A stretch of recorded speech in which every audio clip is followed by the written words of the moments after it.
لندن است BBC برای افغانستان. زنان در کوهستان‌های دور در شرق افغانستان چه روزگاری دارند. همکارم ملاله شنواری در ولسوالی شنوار ننگرهار با زنانی که مثل متاع فروش شدند صحبت کرده است. اول انقلاب نوای شوه زکنده شوی. انقلاب که شد ما بیوه شدم.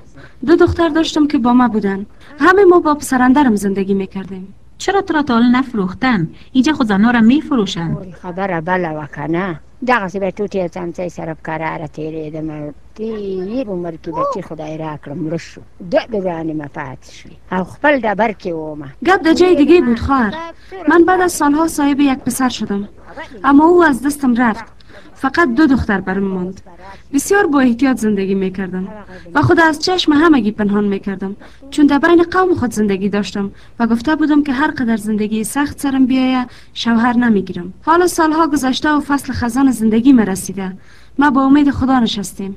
خود دلت سړی نه و بله ښځه وه شوهر خارزاده‌ام زن دیگر داشت. زنش نمیگذاشت که او هم با شوهرش باشه. بالاخره شوهرش او را فروخت. مرد کور خرید و هم فوت کرد و بالاخره او برای مرد سوم فروخته شد. اما زنایی که فروخته میشن طفل خود داشت، او را کی نگاه میکنه؟ بیا مغه کورنه چه خرڅه کړی خو مریض شدیم. اما خانواده که او را فروخته بسیاری وقتا طفلاشان پشت مادرایشان مریض میشن. طفلک خورزادیم پشت مادرش دل انداخت و جان داد. چرا شوهر اولش او را فروخت؟ اول میړه خو دغسې ښځې منګه خب شوهر اولش او را خوش نداشت، فروختش.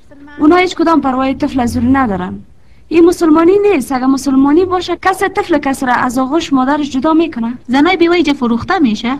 تاسو واړه ماشومان یې څوک نه کسی به فکر طفلای از اونا نیست. ظالمانه اونا را به فروش میرسانن. چند فروخته میشن؟ نو خو داسې 1 لک و 2 لک 100,000 200,000 یا 180,000. ما شنیدیم که کسایی که قاطر ندارن به خاطر قاطر زن خودم میفروشن. آیا این صحیح است؟ ښځه ته خرڅه کچره بله بله، کسی که قاطر نداره زن خودم میفروشه، قاطر میخره. خوب قاتل خوب است یا زن؟ کچره خی قاطر خوب است، برشان بار میاره. شما خو میدون که زنها اینجا از کو چوب میارن بار میارن. ښځې اوره بار نشي راوړی لکه کچره چې راوړی. کودک 10 ساله‌ای که با او همراه بود نیز در پاسخ دادن شرکت کرد. زن که او مقدار بار آورده نمیتونه. قاطر روز 30 سیر 40 سیر بار میاره و 400 افغانی در روز درآمد داره. دولت و کس دیگه نمیگه که چرا این کارا میکنن، چرا این زنا را میفروشن؟ څوک هم څه نه دلته نشته داسې نه هیچ کس اینجا چیز نمیگه. دولت هم اینجا نیست. هر کس به تبع میل خود کار میکنه. یک زن تا خریدار داره فروخته میشه. اونو زن فروخته شده و یک زن دیگه هم کشتکاش اینجا مانده فروخته شده.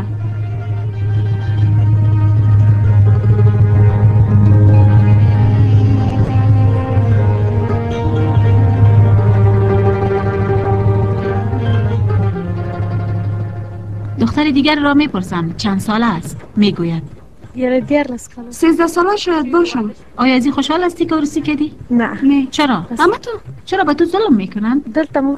هر وقت که زن برادرم از اینجا میبرن در خانه ما ناخوشی پیدا میشه. باز دانمو وقت مام دچار مشکل میشم. چرا مگر تو را به عوض زن برادرت عوض کردن، بدلت کردن؟ برادرت بزرگ است یا تو؟ برادرم. چرا در این سن خرد برادرت عروسی کرده؟ نمیفهمم. پس تو خوشحال نیستی؟ نه. ملاله سراغ زنان را در کوهستان‌های مومند می‌گیرد. جایی آنها از رودخانه طوفانی عبور می‌کنند و از کوه چوب می‌آورند. بعد می‌روند و با کوزه‌ها و دیگ‌های گلی مخصوص آب می‌آورند. خارجان چه دیگ بزرگ را به سر خود گذاشتی؟ به کجا میبری؟ دا کور ته وړم خانه میبرم. بسیار گرنگ نیست؟ ولې نه چرا نیست؟ تیر شدن از این رودخانه برتان مشکل نیست؟ بسیار مشکل است. طفلت هم در بغلت است. او کنه کور کې مڅ بله کس در خانه نیست کور نگاه کنه. خود دیگر چی کار میکنی؟ بغیر میریم از کو چوب میاریم. خارجان خودت خود 2 کوزه را به سرت گذاشتی، او را هم دقیق رای دور. نه طولی که بله اینجا همونطور است. تا خانیتان چه قرار است؟ 1 ساعت راست. مردم رای شما کمک نمیکنن؟ نه نارینه موږ سره مرسته نه اینجا مردا به ما کمک نمیکنن. اینجا رسم نیست که مردا آب بیارن. ما در زمین هم کار میکنیم. پس مردا چی میکنن؟ آقا نست یا تیار مردا فقط شیشتن دیگه. قطعه خاوری یکی از محققان افغان میگوید در افغانستان نباید فقط به ارائه مشکلات زنان بسنده کرد. کله چې د علم رڼا نه وي، کله چې سواد نه وي، نو څوک په خپلو حقوقو څه پوهېدی شي. نو همغه ده چې هغه د جهالت توره دوره په ځینو افغانی سیمو کې البته په کلو باندې در جایی که دانش و سواد نباشد مانند دوران جهالت پیش از اسلام است. برخی از نشانه های دوران جهالت هنوز در برخی مناطق افغانستان معمول است. لازم است در این زمینه از سوی وزارت زنان و سایر ادارات مبلغین به روستاها فرستاده شود تا برای مردم گفته شود که زنان چه حقوقی دارند و چه برخورد با آنها باید صورت گیرد. زنان در افغانستان شدیداً تسلیم چنان بندها و سنت‌هایی هستند که تعبیر و یا توجیه آن نه بر اساس قوانین شرع اسلام و نه قوانین مدنی توجیه ناپذیر است. اما آیا این وضعیت محصول جنگ و فقر است یا ناشی از سنت‌های معمول؟ اگر زن اعتراض کند چه خواهد شد؟ اردوان روزبه، سردبیر ماهنامه آسیب شناسی ایران که برای پژوهش به افغانستان آمده است، در مورد اعمال خشونت‌ها علیه زنان به این نظر است که تفکر سنتی عامل برتر است. تفکر سنتی رو بیاید به عنوان عامل برتر بهش فکر بکنید. زنی که اگر کوچکترین رفتارهای اجتماعی رو از خودش نشون بده به عنوان یک فرد خائن محسوب میشه در یک جامعه و در گذشته رسم بر این بود. حالا من میدونم که در بعضی از مناطق و قبایل هم هنوز این ترتیب وجود داره. پدر یا برادران اون زن این رو میکشن و از بین میبرن تا این لکه ننگ رو از خانواده خودشون دور کنن که در یه مقاطعی حتی تحصیل هم و تقاضای برای تحصیل هم میتونست یکی از همین نقطه ضعف ها باشه. من این سنت های غلط رو برتر میدونم نسبت به مسائل اقتصادی و جنگ. اگر باورهای ذهنی یک آدم باورهای درستی باشه، به هر حال ممکنه که رفتارهاش در شرایط نابهنجار جنگی یا نابهنجار اقتصادی تغییر بکنه، اما این تغییرات تا اون حد فزاینده و خرد کننده نیست. آدمی این تغییرها خرد کننده میشه براش که در از باورهای ذهنیش باورهای درستی نیست. بگذارید این دوتا رو و این دو مورد رو، یعنی بحث اقتصاد و جنگ رو، بعد از سنت های غلط قرار بدم.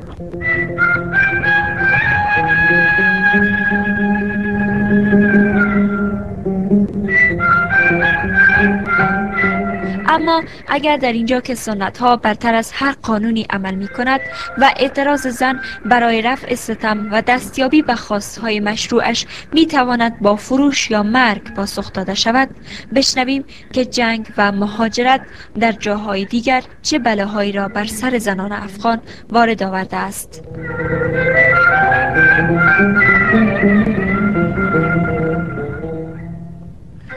اینجا لندن است، رادیوی BBC. به لحظات اخیر برنامه می رسیم. برنامه بعدی ما به زبان پشتو است که همکارم سعید محمود با شما خواهد بود. من نقیب بیان به اتفاق شعیب شریفی تهیه کننده برنامه و عمر شریف قیاسی دستیار تهیه با شما خداحافظی می کنم.